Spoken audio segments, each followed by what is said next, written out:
Olá, amigos e amigas, estamos de volta aqui, os Canalhas, no UOL e no nosso canal, os Canalhas, eu e o Rodrigo Viana, para conversar com mais um astro internacional do futebol brasileiro. O convidado de hoje é Edinho, e tenho a impressão de que todo mundo conhece como zagueiro, mas eu li alguma coisa que ele começou jogando como atacante.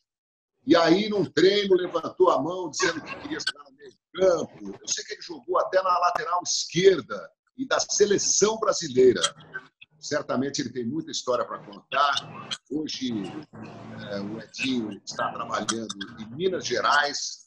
Já foi técnico de futebol, talvez até continue, vai contar para a gente, treinando equipes por aí. Jogou na praia, né? Foi um dos grandes jogadores do futebol de areia. Edinho, é um prazer recebê-lo aqui para esse bate-papo. Você está bem? Está tudo tranquilo nessa fase doida de Covid-19, todo mundo trancafiado em casa? É verdade, mas para mim, primeiro de tudo, é um prazer estar conversando com vocês, né? E esse problema da pandemia, desse Covid, logicamente atrapalhou o mundo inteiro, atrapalhou muito também, logicamente, o futebol, que o futebol está totalmente parado. Como você falou, eu estou aqui como coordenador técnico da equipe do Tombense, morando no interior de Minas. Comecei na praia, né, como jogador de praia, como atacante, e nunca imaginei jogar de defesa, né? Então, fui para o Fluminense como meia atacante, e aos poucos fui recuando e me tornei zagueiro. Edinho, Rodrigo Viana. Estamos aqui, João, com mais uma das feras do futebol brasileiro e, sem dúvida nenhuma, uma das feras do Maracanã. No próximo dia 16 completa anos, completa aniversário. Grande Maraca, Edinho. Muita gente fazendo a eleição dos melhores do Maracanã e em nenhuma delas você falta. Você está em todas. O que o Maracanã representa para você? O Maracanã representa... Eu tive oportunidade de jogar fora, né? Maracanã, a gente tinha uma ideia que o Maracanã era o ícone mais para os brasileiros, né? Mas, jogando fora, eu tive a oportunidade de conviver com muitos jogadores que gostariam de um dia ter jogado no Maracanã e outros que jogaram, para eles tinha sido o máximo, né? E para a gente aqui no Brasil, principalmente garoto, jogar no Maracanã era tudo de bom, né? Que era uma coisa, para garoto, uma coisa que a gente inimaginável, né? Que a gente não poderia imaginar que um dia ia jogar no Maracanã. E eu tive a oportunidade, a satisfação, a honra de ter jogado no Maracanã, onde o Maracanã comportava mais de 100 mil torcedores, né? Já joguei com 150 mil e já fui a um jogo, foi Brasil e Paraguai, que tinha quase 200 mil pessoas, eu, garoto ainda, que não entrei, né? Então, imagina só o que é jogar no Maracanã com mais de 120 mil pessoas, 150 mil pessoas, né? Então, quer dizer, e ali era toda semana, pelo menos 2 vezes da semana estava no Maracanã. E eu fui premiado agora com essa satisfação, com esse orgulho, com essa honra de ter sido com 50 que pisaram no Maracanã. Isso, sem dúvida nenhuma, é um marco na vida de qualquer jogador, de qualquer ex-jogador. Edinho, antes da Copa realizada aqui no Brasil, a gente costuma dizer que o Maracanã foi estuprado. Claro que o Maracanã hoje é um lugar mais moderno, cabe menos gente, foram feitas adaptações e tal, mas, entre outras coisas, além de toda a tradição de ter sido durante muito tempo o maior estádio do mundo, o Maracanã estava tombado pelo Instituto do Patrimônio Histórico e Artístico Nacional, e lá no Rio de Janeiro passaram por cima das leis, né? Demoliram a marquise, modificaram completamente o Maracanã.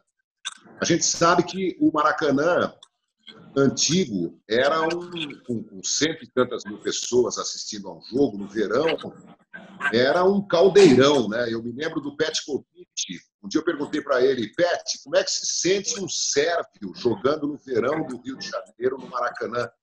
Ele falou assim, não tem ar para respirar, puxa o ar, vem o ar. Então, eu queria que você falasse disso. Como é que você, que jogou na máquina tricolor, que jogou não só no Fluminense, jogou no Flamengo, como é que vocês, jogadores daquela época, se sentiram quando viram a demolição de algumas partes do Maracanã e a sua modernização para a Copa de 14? Para nós que jogamos no Maracanã, é sempre ver com muita tristeza, né? Ter visto, acompanhei, fui no Maracanã, então o Maracanã estava em obras ainda, nessa reforma toda aí, nessa transformação do Maracanã. Lógico que a gente passa um filme na nossa cabeça de tudo que a gente viveu ali dentro, mas também, acredito que você tenha passado por isso também, nós vivemos a transformação, a ruína do Maracanã, né? O som ali está dentro. A ruína do Maracanã. O Maracanã estava doente. O Maracanã não comportava mais um jogo, porque cheio de problemas, cheio de infiltrações. Quando chovia, alagava tudo lá dentro. Ou seja, foi um mal necessário, porque ninguém cuidava do Maracanã. E, sem dúvida nenhuma, aos poucos, o Maracanã ia ser deixado de lado. E, diante também de toda a transformação do futebol, nos estádios de futebol se transformando em arena, eu acho que se fez necessário ter essa transformação no Maracanã para que o Maracanã pudesse ainda continuar existindo. Porque, certamente, se não fosse dessa maneira, iriam construir uma outra arena no Rio de Janeiro ou o entorno, e o Maracanã não ia ser aproveitado. Mesmo o Maracanã, toda essa reforma, a gente vê aí a batalha que a luta que dos clubes para jogar no Maracanã, os altos preços que são cobrados, a dificuldade que tem. Então, o que acontece? Foi um mal necessário para o futebol, porque o futebol está evoluindo, o futebol está se modernizando, os estádios têm que se modernizar, os estádios têm que se tornar mais acessível e com melhores condições até de segurança, coisa que o Maracanã não oferecia para o público. Então, eu acho que foi um mal necessário, que, lógico, que a gente jogou no Maracanã naquele tempo todo e só resta as lembranças, né? Mas eu entendo perfeitamente que era um mal necessário. Ô Edinho, você é um cara que viajou, jogou no mundo inteiro, teve boas temporadas na Itália também. Você tem uma relação muito próxima com o Zico, daqui a pouco eu quero tocar nesse assunto. Você é ídolo do Fluminense, é um dos grandes ídolos do tricolor, o João já citou aí. Mas você disse aí que a evolução é necessária, e eu acho que é mesmo. Mas eu fico pensando onde que, a geral, as pessoas ali, entre o alambrado, o antigo alambrado e a da arquibancada, onde que isso é uma... Tá, mas onde é que isso pode ser uma involução? Porque eu vejo até alguns estádios na Europa ou até no Japão, não que tenham geral, mas há um espaço ali também. Não se podia recuperar os Geraldinos, pelo menos? A gente sente falta dos Geraldinos, que já foi tema de filme. Você citou aí um jogo contra o Paraguai com 150 mil pessoas. Não dá para modernizar o Geraldino? Será que tinha que acabar com isso? Isso aí é uma polêmica. A gente não sabe, eu não consigo entender como é que a gente ia na evolução do futebol, com os altos preços cobrados, os patrocinadores entrando, a televisão, os próprios jogadores ganhando muito mais, né? Isso requer, logicamente, um retorno financeiro. Eu acredito, nunca tinha pensado nisso que você me perguntou aí agora, mas eu acredito, pensando rapidamente, que os Geraldinos estão nos pay-per-views aí, entendeu? Ou seja, da vida. Vendo os jogos nos bares, nos gatos net que a gente tem visto aí, né? Eu acho que é mais ou menos por aí. Edinho, vamos falar de futebol. Você é de Niterói, né? Não, sou de Copacabana. De Copacabana. Então, eu li, preciso avisar alguém aqui que colocou uma informação errada no seu perfil na internet. Você vê que a internet é muito útil, mas às vezes também pisa na bola. Niteroiense, Edinho, parece que eu vi. Como é que foi? Você foi um dia lá pedir emprego no Fluminense, te viram na praia, te levaram para as Laranjeiras. Como é que começou tudo? É lógico que você está brincando, mas futebol não se perde emprego, né? Não, mas eu quero só consertar. Eu nasci em Campo Grande, morei em Bangu, Jacarepaguá, e depois eu fui para Copacabana. E a minha vida futebolística começou em Copacabana, entendeu? Então, futebolisticamente falando, eu sou de Copacabana, mas eu nasci em Campo Grande, no subúrbio do Rio de Janeiro. Eu era peladeiro, jogava pelado de praia o dia inteiro, e um dia, com 13 anos de idade, vi no jornal, nunca passou pela minha cabeça, nem chuteira, eu acho que nem chuteira eu tinha, entendeu? Passou pela minha cabeça, nunca passou pela minha cabeça. Um dia, vi no jornal que tinha um treino no Fluminense, uma peneira, e eu não estava fazendo nada. Eu acredito que se eu tivesse alguma pelada para ir, algum jogo para jogar, certamente eu não iria participar dessa peneira. Domingo, geralmente, não fazia nada. Aí fui na peneira e passei de primeira e fui convocado para, no meio da semana, participar com jogadores efetivos, e fui na quarta-feira e já entrei como titular, entrei na reserva, lógico, e rapidamente peguei o time titular, e aí começou a minha caminhada lá no Fluminense como jogador de futebol. Foi de uma maneira... E como meio de campo. Meio de campo. E como atacante, você fazia gol, você tinha essa habilidade para botar a bola na rede e tal, ou você era um armador de jogar? Eu era artilheiro. Eu era goleador. O gol sempre teve dentro de mim. Tanto é que, como zagueiro, você fez muito, sabe? Eu sempre eu tinha aquele ímpeto de ir para frente, porque dentro de mim eu tinha o zagueiro nas costas, o número, mas dentro de mim eu era atacante, entendeu? Então, era muito mais forte do que eu. E para eu poder atacar, eu tinha que me preparar muito mais, né? Então, eu tinha uma condição física privilegiada, porque eu tinha que fazer uma função que estava dentro de mim e que não poderia desarmar outra, entendeu? Que, no fundo, as duas se conflitam, né? E eu tinha que fazer de uma maneira para que ficasse mais harmoniosa possível. Só que, às vezes, era impossível isso acontecer, entendeu? Mas termina aí. Termina aí, amigo. Não, é isso mesmo. Então, eu tinha aquele ímpeto de atacante, batia falta, cabeceava, porque era a única maneira que eu, como defensor, tinha de chegar perto do gol, de fazer o gol. Que o gol era tudo para mim, sempre foi tudo para mim. Então, o que acontece? Então, eu treinava cabeceio, treinava falta, treinava chute de fora, treinava pênalti, fazia tudo, entendeu? Então, quer dizer, eu treinava, além de treinar como zagueiro, eu fazia treinamentos de atacante. E fiz muitos gols de atacante quando chegava na área. Quando pisava na área, eu não estava na minha zona de desconforto, não. Eu estava na minha zona de conforto. Eu queria que você respondesse, Edinho, não só para mim, mas para todos que nos assistem, qual era a exata posição do ataque que você jogava? Você era um meia atacante, era um cara que chegava? E por quê? Porque você que foi um grande jogador, treinador, comentarista, está no meio da bola, sabe o quanto que é difícil isso. Por que você vai para a zaga, depois para a lateral? Por que essa mudança? É porque não tinha lugar em algum time e acharam para te encaixar?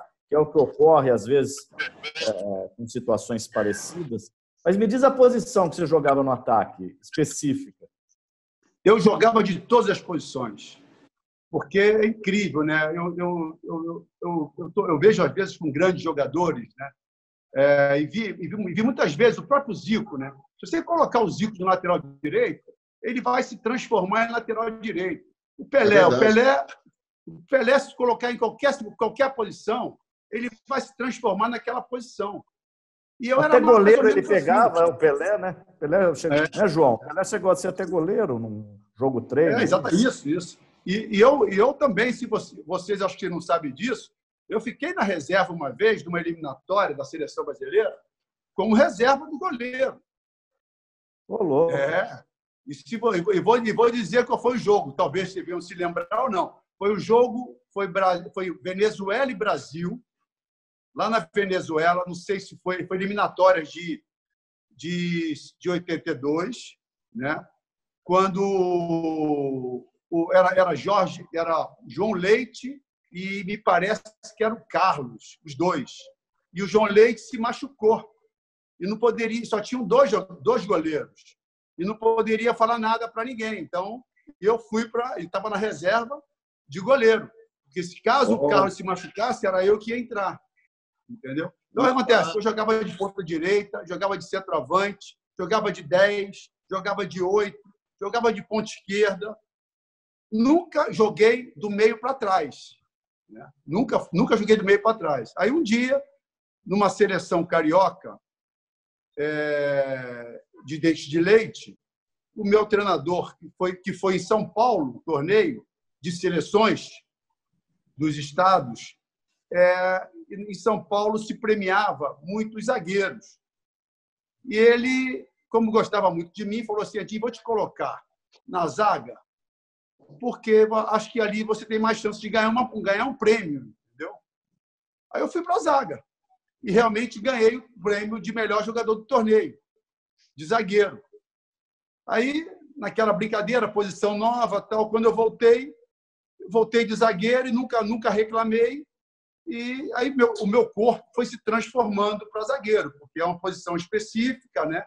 Onde você tem que ter um físico específico para zagueiro. Comecei a fazer muita musculação, porque meu físico era franzino, era muito rápido, era muito magrinho. Né? E aí fui treinando mais parte física de zagueiro e você vai ficando mais sem mobilidade, né? E você vai perdendo aquela leveza, né? Exatamente. Então, eu perdi isso. Então, eu fui me adaptando a me transformar num zagueiro atacante. Um zagueiro forte, né? Um cara muito forte, né? Grandalhão. Aí eu fiz muita musculação para me fortalecer. Porque até 18 anos eu era franzino.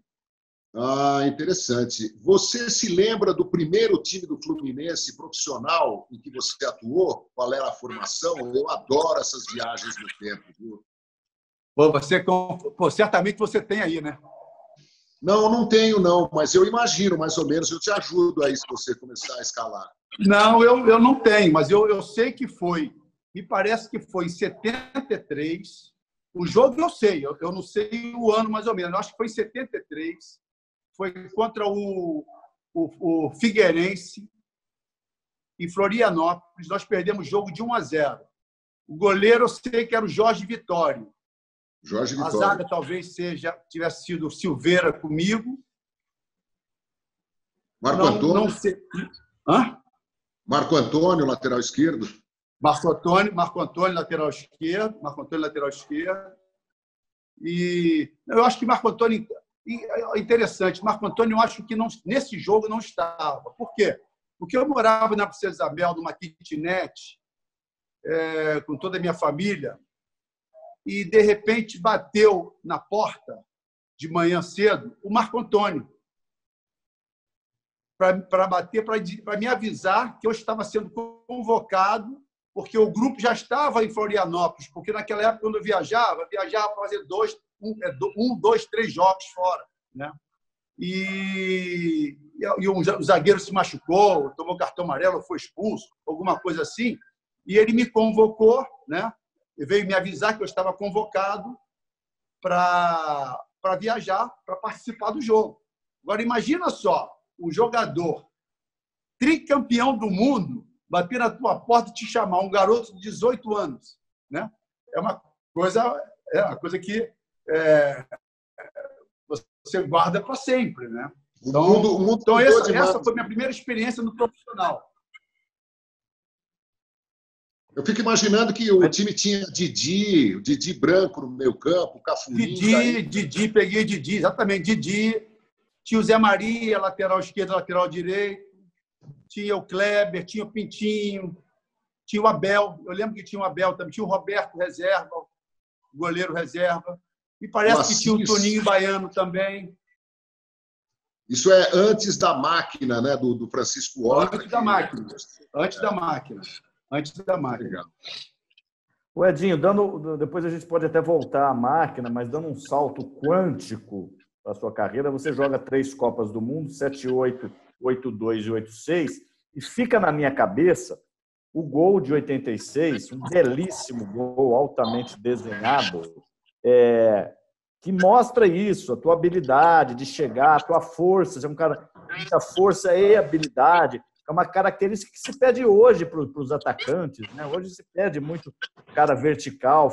E você, zagueiro, vai lá e faz um... Você vai me lembrar o jogo, que é tanto que está passando aqui na minha cabeça. Nova Zelândia. Não, Polônia, desculpa. Contra a Polônia. Que é um gol assim, muito bonito, a jogada é toda desenhada, né? E eu fico pensando, esse rapaz não é lateral, não é zagueiro, esse rapaz é atacante. E, no entanto... 8-6 você faz a zaga com o Júlio César, não é isso? Isso. Deixa eu só fazer uma correção. Eu também entrei nessa de Nova Zelândia. Em 82 você jogou contra a Nova Zelândia. Isso aí. Mas tudo isso para dizer, Edinho, dessa coisa de ninguém te enxergar como zagueiro. É até estranho para a gente falar o zagueiro Edinho, porque você é sempre tido como o cara que chega, né? O Edinho meio multifunção. E a raça, né? Porque é difícil você ver um jogador, né, João? Que é técnico e raçudo, né? Nós estamos no nosso imaginário que o cara ou é técnico ou é raçudo. O Edinho meio que juntava essas duas coisas também. No começo foi muito difícil, né? Porque eu venho de atacante, né? Meio de campo atacante. Logicamente, eu vinha fugindo dos pontapés, né? Então, nunca me imaginei dando pontapé em ninguém. Eu estava fugindo sempre dos pontapés. Só que teve um porém. Quando eu comecei a subir profissional, eu sempre fui muito técnico na zaga, né? Porque, lógico, eu era atacante e tinha habilidade e era muito técnico. E dificilmente eu batia. Fazia muitas, não conseguia fazer faltas desnecessárias, faltas violentas. Só que quando eu estava subindo para o profissional, o zagueiro do profissional era o Assis. Não sei se vocês lembram do Assis, zagueiro. Lembro, Assis, zagueiro, era um pernambucano, paraíba, não sei. Era um amor de pessoa. Mas quando ele vestia a camisa do Fluminense, quando ele jogava, ele batia muito. E era zagueiro. E era muito respeitado, não só pelo time, nosso time, como pelos adversários. E principalmente pelos atacantes, porque ele batia mesmo. E era o capitão do time. Então, quer dizer, garoto, naquela época era muito difícil um garoto subir, porque encontrava um grupo muito fechado, quando você ia profissional. Uma espécie de uma panelinha, no bom sentido, mas era uma panelinha, né? E uma panelinha que eles se protegiam. Ainda mais um jogador tão importante como era o Assis. E quando eu subi em algumas oportunidades que ele se machucou e que eu tive a oportunidade de ter sequências de jogos, e também não ia dar muitas sequências, porque eu estava sempre empenhado com a seleção olímpica, né? Eu fiquei muito tempo indo para a seleção pan-americana, foi em 75, e muito tempo também com a seleção olímpica que disputou a Olimpíada de 76. Então, dificilmente eu podia me firmar como titular do Fluminense por causa disso. Então, às vezes que eu me firmei e estava o Assis na reserva, que ele se machucou e depois ele, na hora que ele voltar, que estava para voltar, ele não voltava porque eu assumia a posição, me cobravam muito e os próprios jogadores cobravam muito que o Assis batia e eu não batia, entendeu? Aí eu falei, então eu tenho que bater, cara. Aí comecei a distribuir para o lado do outro lado. E eu tinha uma coisa que ele não tinha, que era habilidade. Então eu comecei a bater, que ele batia, e tinha habilidade que ele não tinha, entendeu? Então, aí comecei a me impor realmente como zagueiro. Ali que eu comecei a me caracterizar mesmo como zagueiro, entendeu? De ter que chegar junto nos atacantes. Você acha hoje em dia, conceitualmente, que o zagueiro ele tem que bater ou não tem que bater? O que você acha? Eu acho que o zagueiro, aí é uma coisa mais profunda, né? Porque ninguém encara. É profunda mesmo. Não. Eu vou explicar. Por quê? Porque ninguém entende, somente os profissionais do futebol, ninguém entende que zagueiro é uma posição específica. Zagueiro, você tem que lidar com o zagueiro especificamente. Você tem que lidar com o zagueiro com treinamentos específicos, com orientações específicas. Com isso, ele não seria empírico, ele não seria intuitivo. O zagueiro intuitivo, o zagueiro empírico, tem que bater. Por quê? Ele vai na jogada errada, no tempo errado, ele tem que bater. E a gente vê aí milhões de zagueiros, até considerados bons zagueiros, que chegam no tempo errado e tem que bater. Ou seja, se ele tivesse uma orientação, um treinamento, com pessoas capacitadas para isso, e eu sou capaz para isso, porque eu aprendi, estudei, e eu, como ex-atacante também, eu me colocava numa situação de que o atacante, como o zagueiro tinha que se comportar com o atacante. Então, a gente vê muitos zagueiros aí fazendo faltas desnecessárias e pênaltis desnecessários. E vou citar até um exemplo aqui, o próprio Dedé, que é tido como um bom zagueiro, e tem horas que ele vai numa jogada espalhafatosa no momento errado e comete faltas e pênaltis desnecessários, né? Então, o que acontece? Então, muitos por causa disso. Então, o que eu quero dizer é o seguinte: não necessariamente tem que bater, mas necessariamente tem que bater por causa disso, entendeu? Quase que, né, João? Veja se eu entendi, e que o Edinho também me corrija.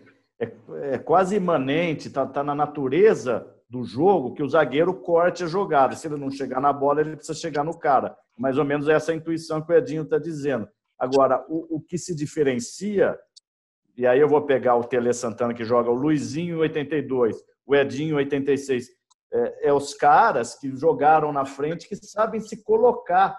E aí não precisavam bater tanto, né? No caso do Luizinho, o Luizinho era um jogador muito técnico, né? Muito bom jogador. Não batia em ninguém. Só que Luiz... Não batia em ninguém.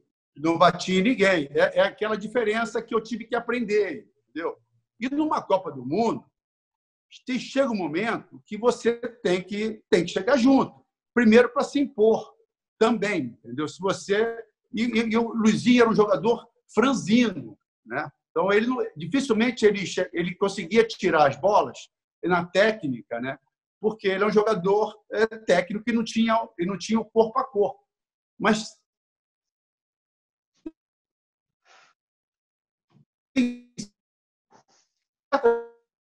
nesse momento, numa Copa do Mundo, e certos momentos também que o próprio treinador, numa competição curta, e eu aprendi isso também durante o meu tempo de Copa do Mundo e depois como treinador, que em Copa do Mundo você não tem tempo para pensar, você tem que decidir. Pelo certo ou pelo errado, você tem que decidir. Senão você volta para casa e com aquela pulga atrás da orelha. Pô, será que eu não tinha que ter mexido antes? E no caso do Tele Santana, já me adiantando, ele foi mudar isso 4 anos depois, que, no meu modo de ver, também errou 4 anos depois, porque 4 anos depois ele foi querer corrigir um erro, só que 4 anos depois, e que já não é um jogo depois. 4 anos depois, as pessoas são 4 anos mais velhas também, e é uma outra situação, é um outro cenário também, entendeu? Você acha que o Tele Pelé foi muito... Mas é importante, João, a história de 82 rende muito. A gente falou, viu, o Edinho, a gente teve com o Oscar na semana passada, belíssima entrevista. Você também aqui falando coisas interessantes. Ninguém está criticando pessoalmente ninguém. Pelé, sem dúvida nenhuma, se não foi o maior, um dos maiores treinadores do Brasil, mas muita gente diz isso aí que você está dizendo, né? Eu só queria recuperar isso. Em 82 a gente jogou bonito demais e em 86 foi tentar aprender com isso, mas também não ganhamos em 86, né? O que faltou ali, então, Edinho, principalmente nesse setor seu da zaga? Faltou uma leitura, né? Faltou uma percepção do que realmente aconteceu. Uma coisa é você ouvir as pessoas, e uma outra coisa é você olhar para dentro de você mesmo e fazer uma reflexão, né, de profissional que você é, de experiente que você é, aonde você errou e aonde você acertou. Naquela Copa do Mundo ali, eu acho que o único, no meu modo de ver, não tinha nada errado. O único momento que teve errado foi o momento daquele jogo da Nova Zelândia. Por quê? Porque a seleção brasileira era aquela seleção brasileira. Tudo bem que no começo da Copa do Mundo titubeou, porque vocês sabem melhor do que eu que jogo contra a Rússia era um jogo para a gente ter perdido aquele jogo. Por quê? Porque nós tomamos o primeiro gol e tivemos duas situações de pênalti contra o Brasil que o árbitro não deu. E depois teve o jogo, nós ganhamos o jogo de 2-1, teve o jogo, ali já foi um sinal. Teve o jogo contra a Escócia, que nós também tomamos o primeiro gol. E teve uma outra situação também que a Escócia era uma equipe fraca, que poderia ter feito o segundo gol na gente. Nós ganhamos o jogo de 4-1. E nós nos classificamos. E a imprensa, e muita gente estava pedindo alguns jogadores que entrassem no time, que o Tele Santana desse oportunidade para alguns jogadores. Enfim, e o jogo da Nova Zelândia, o jogo não valia nada, nós estávamos classificados. Aí o Tele Santana, é isso eu estou te falando, que repercutiu dentro do grupo, que era um grupo maravilhoso. Por quê? Porque o treinador, ele é o líder. O treinador, ele tem que saber comandar um grupo como um todo, não é um grupo de 11 jogadores. Então, contra a Nova Zelândia, ele, depois do jogo da Escócia, ele deu uma entrevista para vocês dizendo o seguinte, que teria possibilidade de colocar alguns jogadores no jogo das Nova Zelândia. E vocês foram para cima dos jogadores titulares, né? E vocês no papel de vocês. E nós, reservas, escutamos os jogadores também no papel deles, dizendo o seguinte, nós roemos o osso duro até agora, na hora do filé mignon, a gente quer comer o filé mignon, né? Aí acontece, nós, reservas, escutamos aquilo e falamos, agora vamos esperar o que o líder vai fazer. Eu, agora, com a cabeça de treinador, né, eu vou dizer o seguinte, que num grupo onde o momento que você pode usar os jogadores reservas, você tem que usar. Inclusive, para você dar uma satisfação para eles, principalmente na Copa do Mundo, que muitos jogadores nunca foram à Copa do Mundo e os que foram, às vezes, nunca tiveram uma chance de jogar na Copa do Mundo. E quando você tem uma chance, o treinador te tira essa oportunidade. E era também, se você olhar o outro lado, era uma oportunidade de você poupar alguns jogadores que estavam sendo criticados. Era o momento de você poupar alguns jogadores que estavam tendo uma sequência de jogos. Era o momento de você testar alguns jogadores especificamente falando, para ver se realmente a imprensa tinha razão ou não. E se o jogador fosse mal, você voltaria com o titular, e o titular ia voltar com muito mais confiança, ou não. E acontece, no jogo seguinte, o Tele Santana volta com o mesmo time. Aí eu acho que ele errou. Ele errou pensando no time, não pensando só no grupo. Para mim, ele errou como um todo, né? Como líder. Primeiro que ele não olhou os reservas, que era uma grande oportunidade dele observar os reservas, não olhou para o time titular, que era uma grande oportunidade de poupar o time titular, de dar uma data para ele pudesse se recuperar um pouco mais, né? E se perdeu. E criou um ambiente. O ambiente não ficou tão bom como estava antes, porque o bem ou mal os reservas querem jogar. O reserva sabe que é reserva. Na hora que tem que jogar o titular, ele vai querer jogar, mas o treinador que escala. Mas no momento que pode o treinador colocar e não colocar, porque escutou do time titular aqui, não queria sair do time, aí ele foi meio que pressionado pelo time titular, ou seja, o ambiente não ficou bom, a energia não ficou boa. Agora, perder e ganhar faz parte. Se a gente olhar o jogo, como eu tive a oportunidade de ver recentemente, o jogo Brasil e Itália, o Brasil jogou muito melhor, só que tomou 3 gols de bobeiras. Se você vê o terceiro gol do Brasil, no terceiro gol, no gol do Paulo Rossi, que ele fez os 3 gols, nós estávamos com os 11 jogadores dentro da área. O que eu posso dizer é o seguinte, que na hora que a bola foi para escanteio, o Cerezo estava sozinho. Não tinha necessidade do Cerezo jogar aquela bola para fora. O que eu quero dizer é o seguinte, faltou alguém gritar com ele. A defesa tem que gritar, a defesa tem que comandar. A defesa tem que orientar os seus jogadores se está sozinho, se não está sozinho, se é o homem, se não é isso, segura a bola, joga para fora, chuta para frente.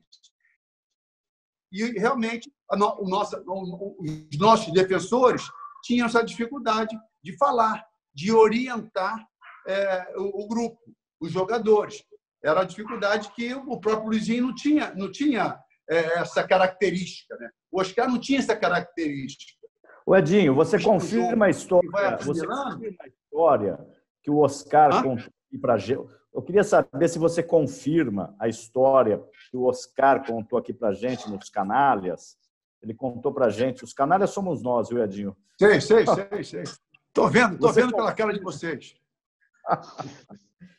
Nós gostamos. Você confirma a história de que o Batista, depois da Copa, ele teria dito... O Oscar disse isso para a gente aqui, que ele estava bom para jogar aquele jogo, de que ele não estava machucado, ele estava machucado anteriormente, ele já estava recuperado, e aí o Tele escalou o Cerezo, o médico era o Dr. Lasmar, que era do Atlético, ou seja, muita gente, inclusive o Oscar disse isso aqui para a gente, e o João também já tinha ouvido, acho que do próprio Batista isso, que o Batista estava apto para o jogo, ele podia ter jogado aquele jogo.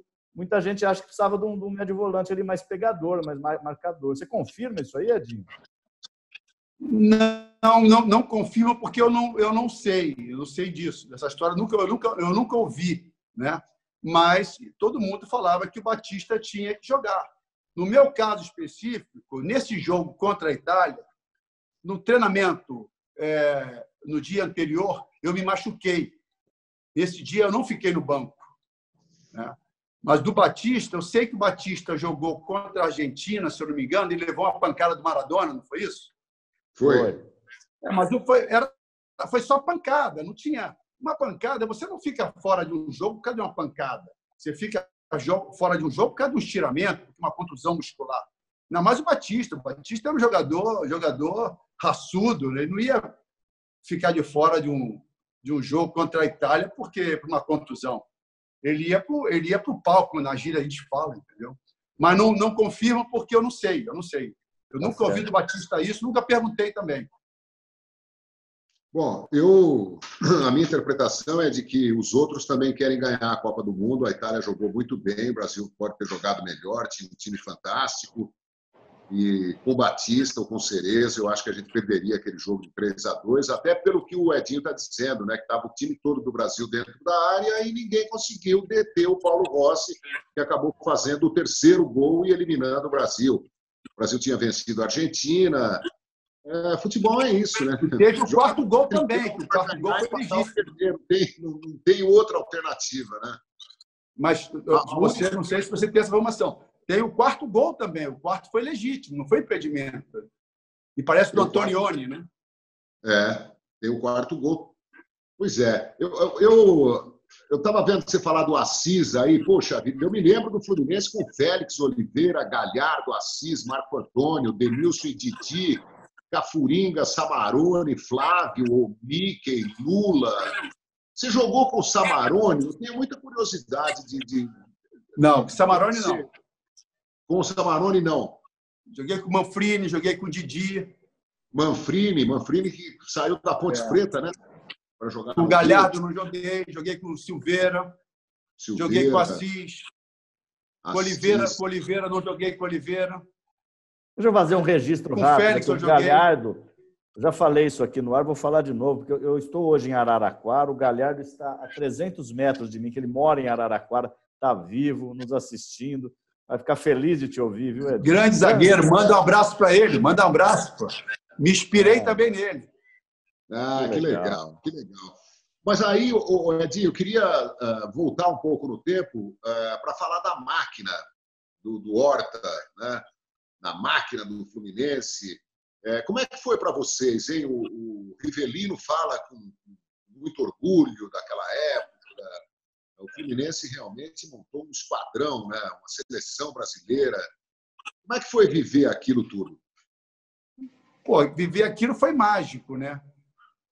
Porque o Fluminense veio se transformando, né?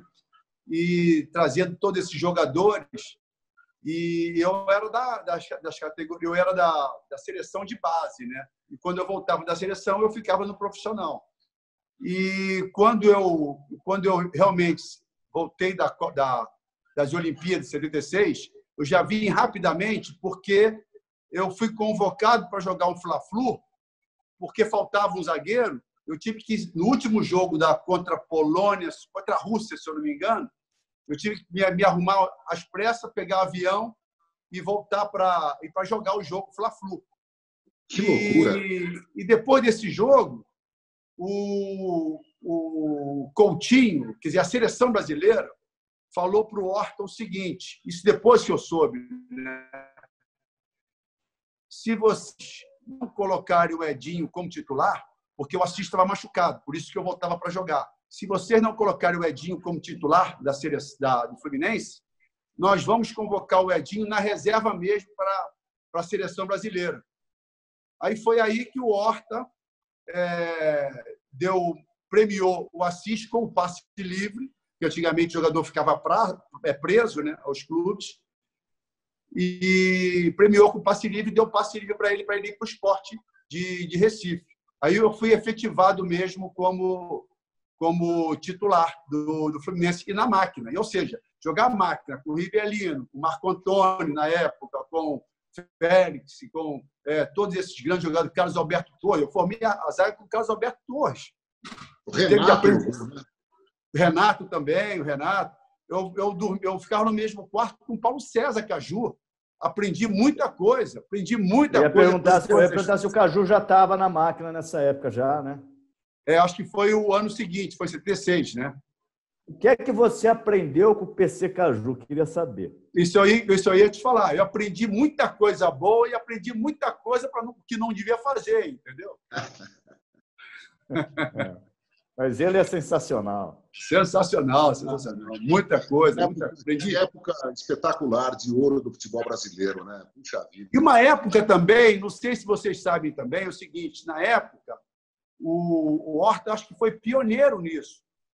Os times de futebol não ficavam em hotel de 5 estrelas.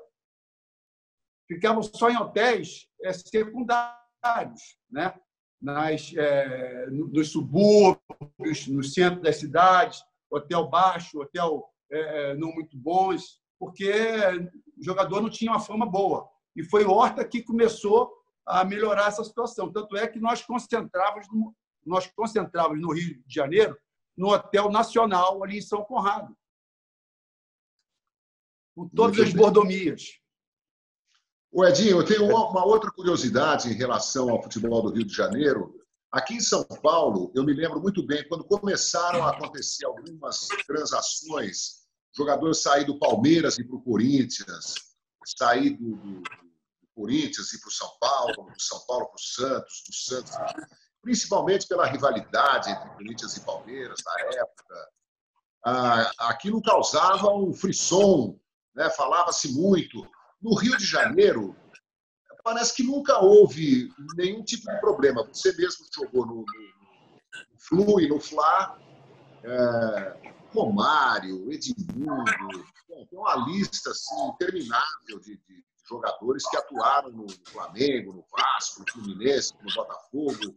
Isso nunca causou nenhum problema com os torcedores do time que você deixava?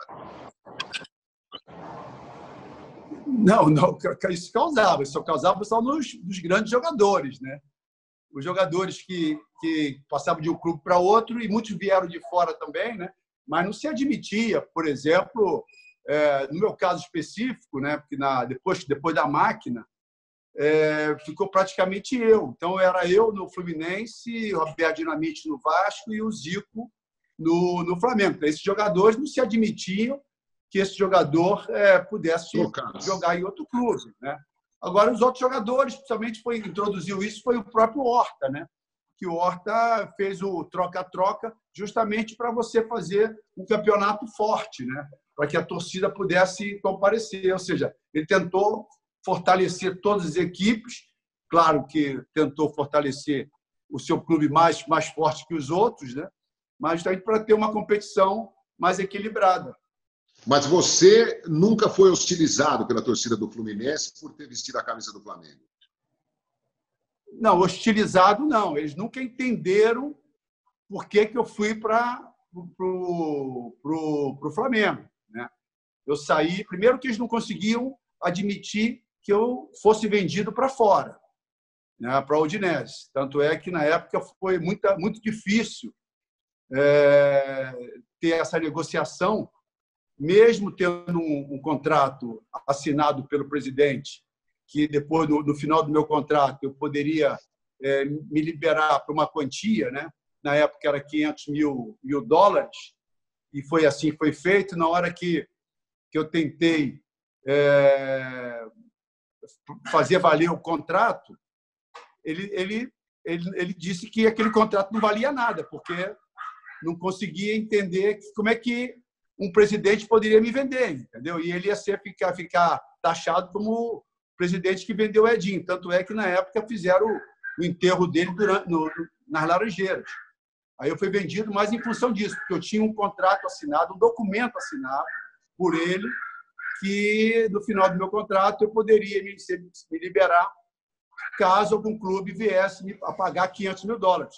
E se o Udinese realmente não confirmasse, já estava tudo certo para o São Paulo. Ah, estava com o São Paulo. Com Jaime. Qual o nome do presidente? Era Jaime. Do São Paulo? Acho que era Jaime, né? Não estou recordado, Edinho. Eu vou lembrar. Vou fazer um esforço.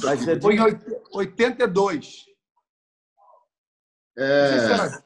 Que saudade do PVC, do Celso Celso, que eles diriam. Não sei se era Jaime, não. Deixa eu só, ainda nessa época aí, eu me lembro, Edinho, a avalanche de críticas ao Cláudio Coutinho e a você também, aqui em São Paulo, quando o Marinho Chagas não foi convocado para a Copa de 78 na Argentina, o Rodrigues Neto era o lateral esquerdo e você foi usado pelo Cláudio Coutinho na lateral esquerda. Não sei se em 78 ou depois da Copa.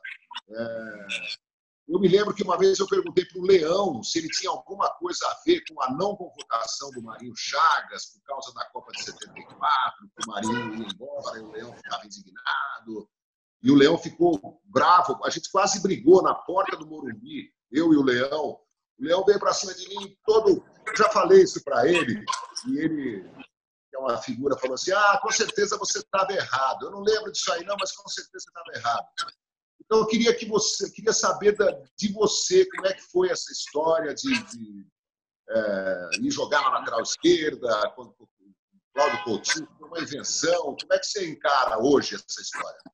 Não, e em defesa do Leão, é o seguinte, nenhum jogador tem essa moral, né, e de chegar para um treinador, ainda mais numa seleção brasileira,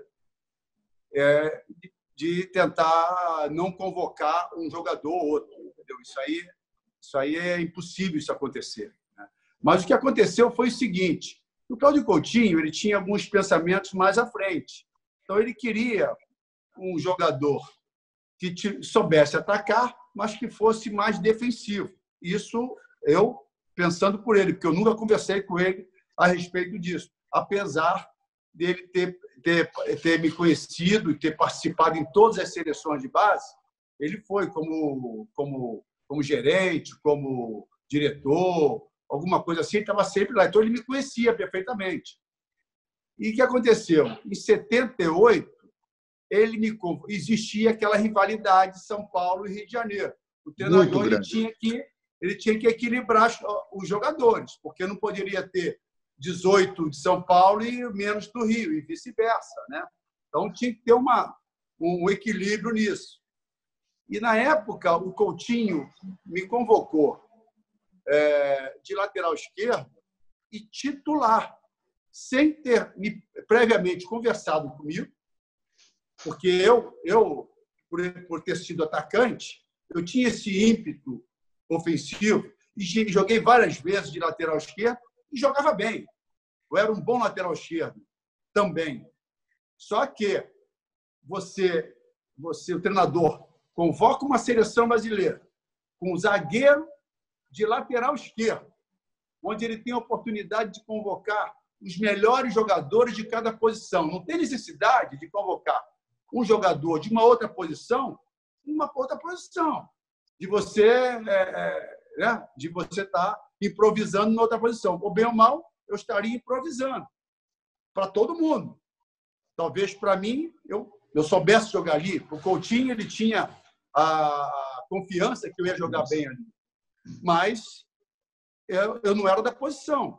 E ele não avisou a imprensa e tinha esses jogadores todos que vocês falaram.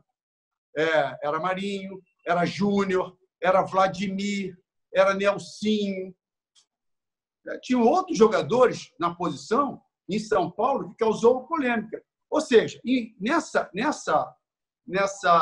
rivalidade São Paulo e Rio de Janeiro, eu nunca joguei bem.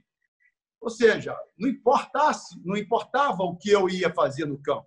Já previamente, eu não jogava bem. Entendeu? Então, quer dizer, isso foi me minando, apesar de eu não ter, em nenhum momento, ter colocado isso para dentro do campo, mas, ou bem ou mal, você, com as críticas, você perde um pouco a confiança. E o próprio Cláudio Coutinho, com a pressão em cima dele, ele perdeu a confiança. Tanto é que nos primeiros jogos, eu fui titular em todos os amistosos.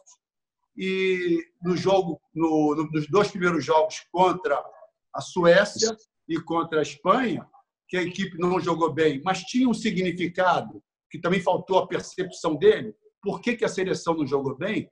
Porque nós jogamos no campo de Mar del Plata, onde a grama saía. Ali você precisava de uma equipe mais pesada, que a equipe leve não conseguia jogar, que era Reinaldo, que era Zico e que eram outros jogadores. Aí ele mudou a equipe, tirou Zico, tirou Reinaldo e me tirou da equipe. A pressão foi muito grande. Só que no caso do Zico e do Reinaldo, do meu modo de ver, eles tinham que ter voltado. Desde o momento que o Brasil classificou, que foi para um campo normal, sem ter aquela dificuldade toda da grama, eu acho que o Zico tinha que ter voltado. Porque o Zico era um jogador em projeção, né? Jogador que estava se firmando, jovem ainda. Era o nosso... Deixar bem claro, ter voltado ao time titular. Né? Mas... devia ter dado nova chance e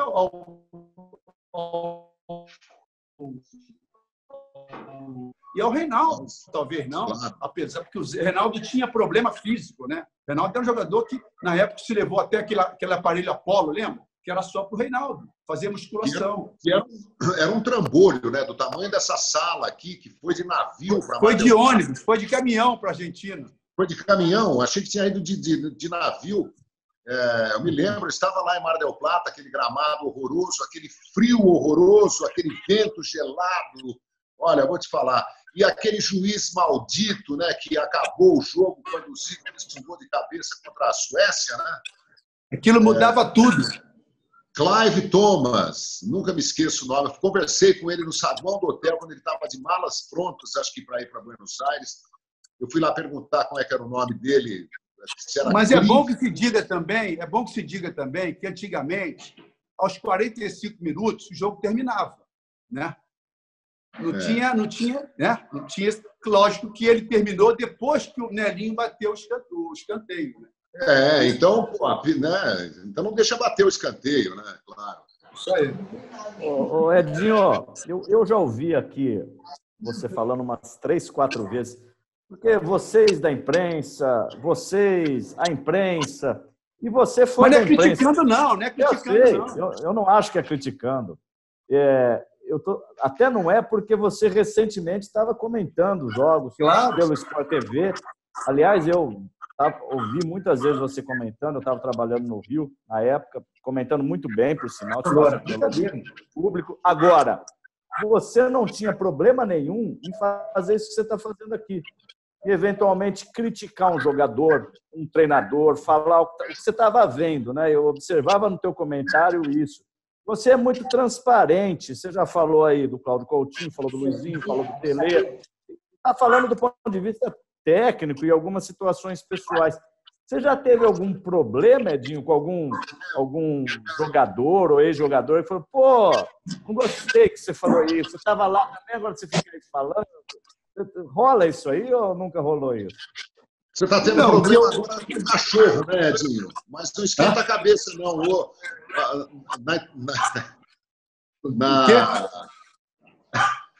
Os animais são bem-vindos aqui nos Canalhas, viu? Rapaz, eu tenho 4 aqui.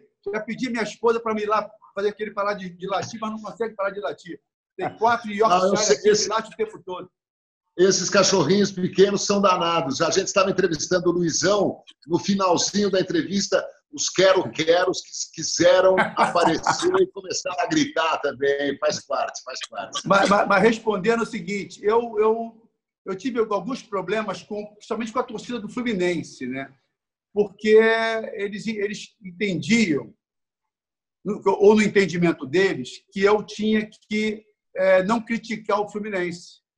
Eu tinha que meio que passar a mão em cima de algumas situações que eu estava vendo, né? E eu nunca fui de não criticar uma coisa que eu estava vendo. Eu falava aquilo que eu estava vendo.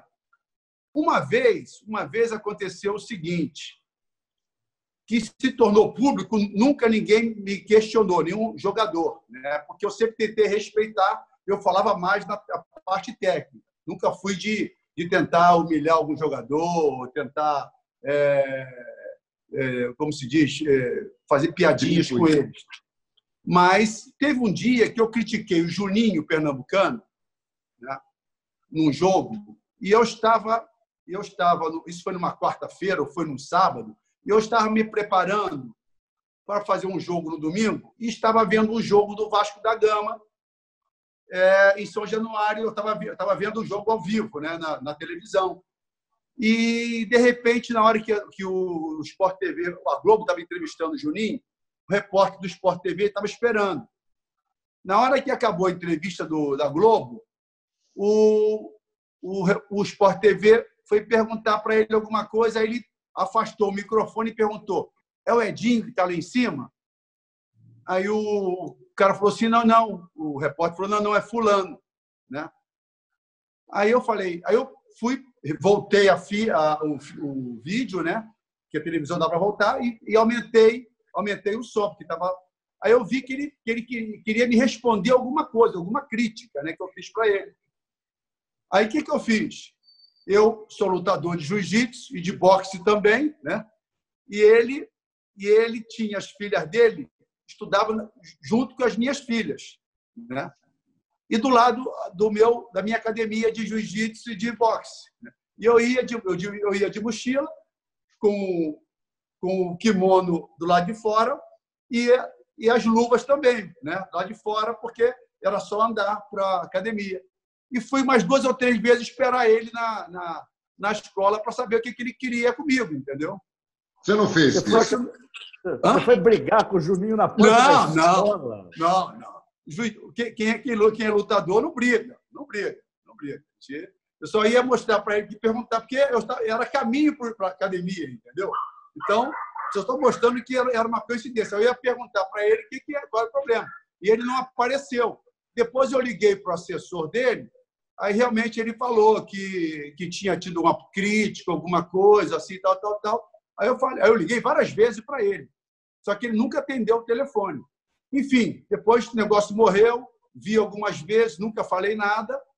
E por ironia do destino, teve uma vez que quando ele se tornou comentarista, ele criticou um jogador mais ou menos como eu critiquei ele, entendeu?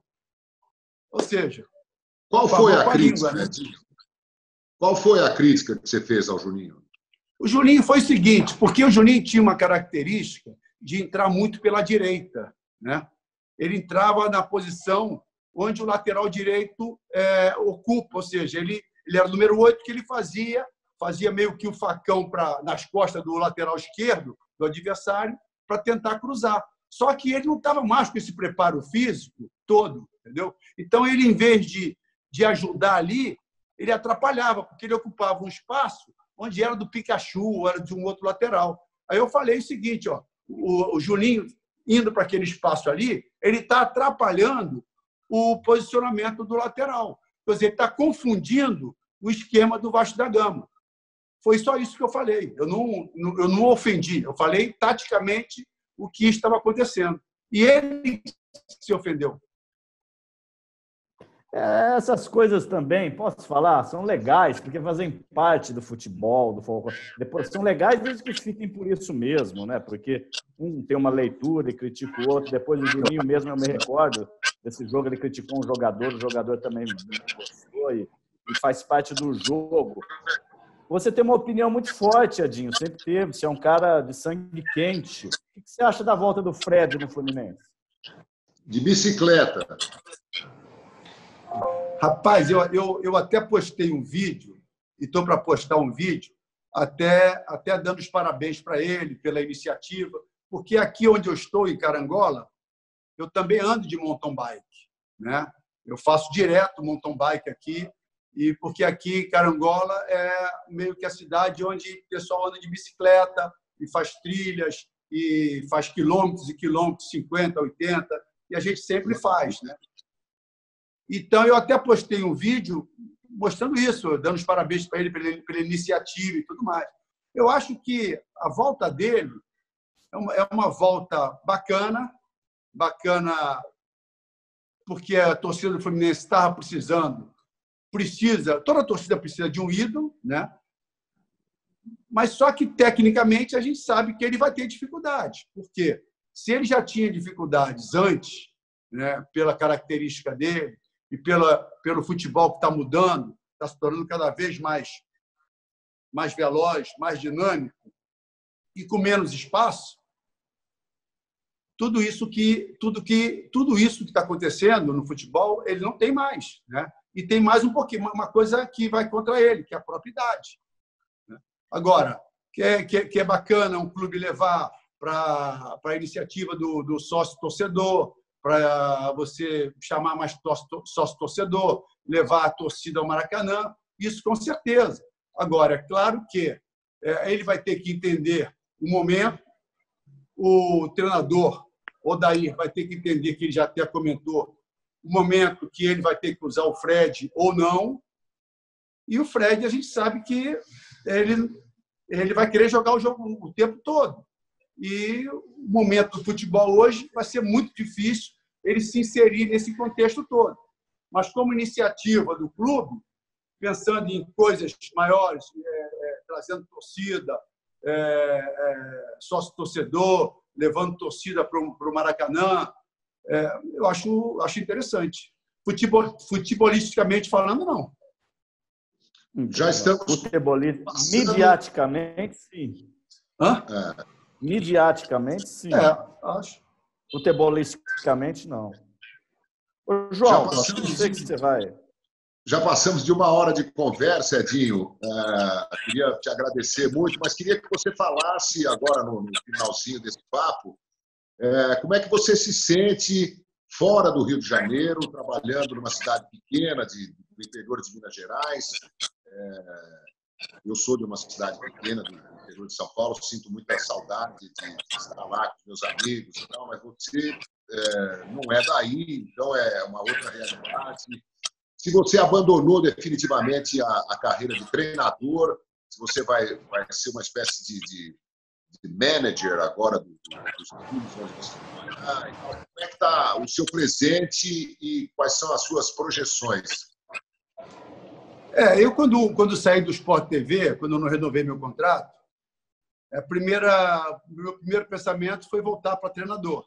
Tanto é que eu fiz o curso da CBF, porque o curso da CBF é importante você fazer para você ter a licença. Você está credenciado a estar sentado na beira do campo. E a primeira ideia era voltar.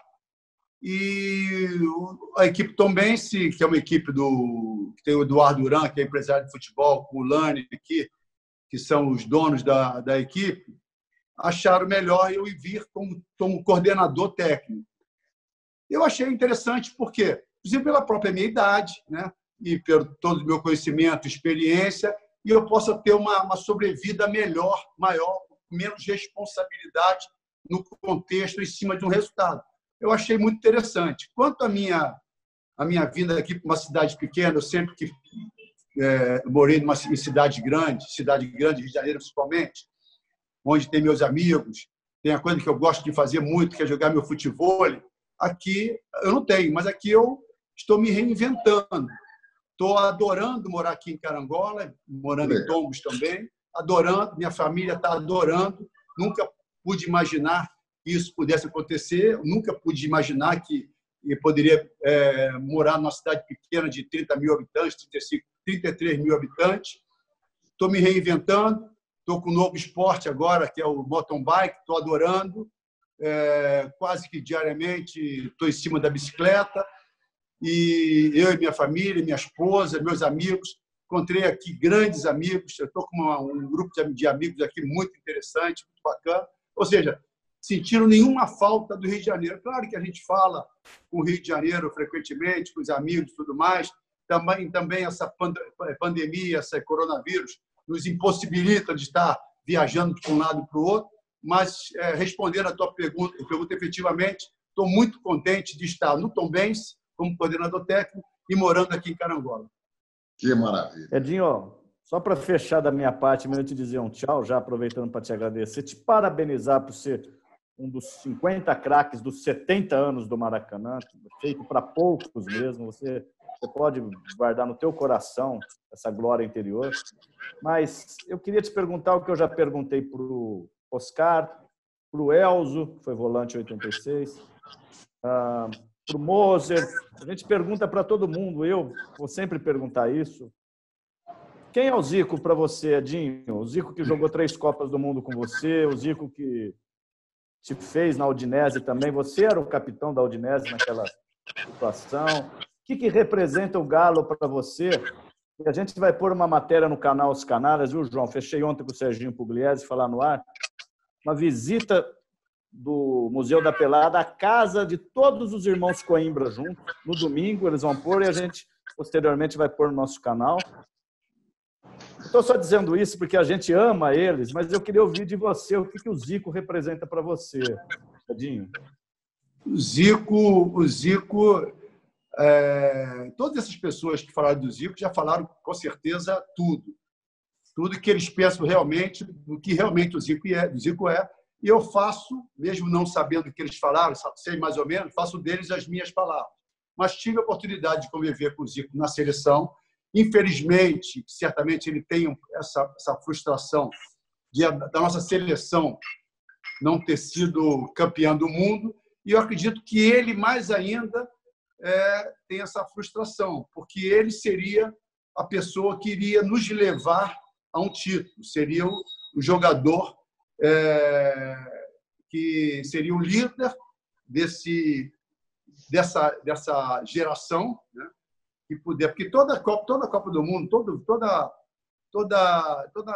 seleção que vence tem sempre aquele que comanda, que lidera tecnicamente a seleção. E Zico seria essa pessoa. Não foi em 78, por isso que eu falei que ele deveria ter voltado, porque certamente em 82 ele estaria muito mais maduro para liderar a gente.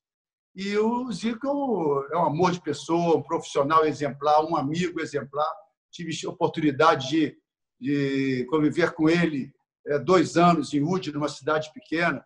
Tive a oportunidade de ter indicado o Zico não indicado, dizendo que o Udinese teria a possibilidade de contratar o Zico, porque teria financeiramente condições para isso. E o Zico foi contratado. Depois, em 87, o Zico já cheio de problemas físicos,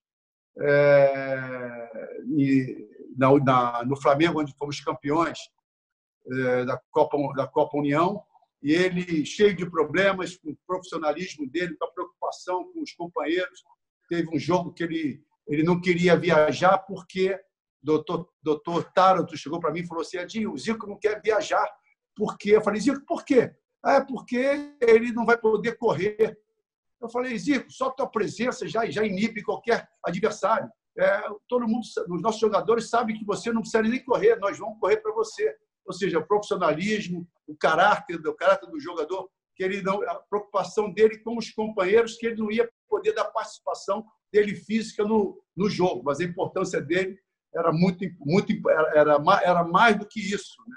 Ou seja, Zico é um amigo. E minha filha nasceu dia 3 de março, onde ele faz aniversário também. Então, a melhor homenagem que eu prestei à minha filha, só que minha filha é tricolor, né?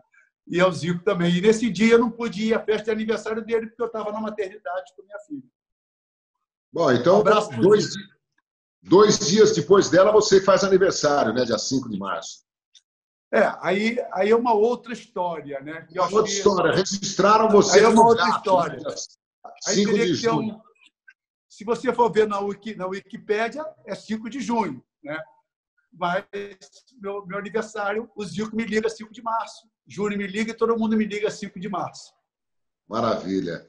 E olha, para quem não sabe, o Edinho, além da seleção brasileira, jogou no Flamengo com o Zico, com o Leandro, com o Jorginho, com o Júnior, Leonardo, Andrade, Renato Gaúcho, Zinho, Bebeto. Timaço. Edinho, muito legal, viu, cara? Boa sorte, saúde, cuide-se bem, continue andando de bicicleta, que é uma coisa fantástica. Eu pretendo. O Luizão falou que em Maresias ele também está andando a pé ou de bicicleta. Agora você falaram que em Carangola está andando de bicicleta. Então eu estou aqui babando de inveja, trancafiado em São Paulo, mas já vai passar. Grande abraço, viu, querido? Boa sorte. Obrigado aí pela oportunidade. Abraço a todos vocês aí. Valeu, Edinho. Fica com Deus. Tchau. Obrigado. Tchau. Qual?